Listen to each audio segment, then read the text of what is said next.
ৰাজ্যৰ প্ৰান্তে প্ৰান্তে গঠন কৰা হৈছে পঞ্চায়ত সমিতি। নতুন পদ্ধতিৰে গঠন হৈছে পঞ্চায়ত সভাপতি। পঞ্চায়ত গঠন কৰাৰ বাবে প্ৰতিটো ৰাজনৈতিক দলে কৰিছে ৰণ কৌশল। বজালী 20 নং নিত্যানন্দ পাণবাৰী গাঁও পঞ্চায়তত দেখা গৈছে অনুৰূপ দৃশ্য। 10গৰাকী খণ্ড সদস্যৰ মাজৰ পৰাই নৱকুমাৰ ৰয় নামৰ খণ্ড সদস্য এজনক বাছনি কৰিলে পঞ্চায়ত সভাপতিৰ পদৰ বাবে। নিৰ্বাচনৰ পৰিৱৰ্তে প্ৰস্তাৱ আকাৰে নিৰ্বাচিত হ'ল সভাপতি। বজালী সমষ্টিৰ 20 নং নিত্যানন্দ গাঁও পঞ্চায়তত সভাপতি পদৰ প্ৰাৰ্থী নৱকুমাৰ ৰয় আৰু উপ সভাপতি শিখামণি চেতিয়া শৰ্মা নিৰ্বাচিত হয়। 10জন খণ্ড সদস্যই নিৰ্বাচন কৰিলে পঞ্চায়ত সভাপতি। সভাপতি নিৰ্বাচিত হোৱাৰ পিছতে সমৰ্থকৰ মাজত দেখা গ'ল উৎসাহ উদ্দীপনা।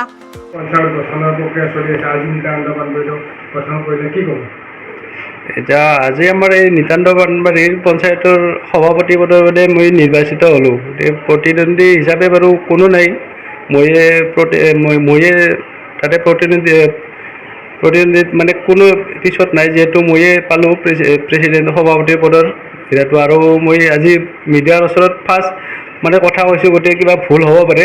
বাকী আৰু যিবিলাক মেম্বাৰ ধৰক ৱাৰ্ড মেম্বাৰে মোক ছাপোৰ্ট কৰিছে, তেওঁলোকৰ সহযোগতে মই পঞ্চায়তখন নিকা কৰি চলাই যাম বুলি ভাবিছোঁ। যথেষ্ট আচলতে কাম কৰিবলগীয়া আছে এই পঞ্চায়তৰ মাজেদি। কেনেদৰে আগবঢ়া যাব? মানে এই পঞ্চায়তৰ আজিকালি ফাণ্ডবিলাক নতুন নতুন ফাণ্ড আহিব বুলি শুনিছোঁ, বা জিলা পৰিষদৰ কিছুমান কাম কাটি ইয়াতে আনিব বুলি কৈছে। গতিকে সেইখিনি কাম সুচাৰুৰূপে মই ৱাৰ্ড মেম্বাৰবিলাকৰ লগত সুচাৰুৰূপে কৰিম বুলি মই আগবাঢ়িছোঁ। যিহেতু 10জন ৱাৰ্ড মেম্বাৰক আপুনি লগত লৈ আগবাঢ়িব লাগিব, কেনেধৰণে আগবঢ়া যাব?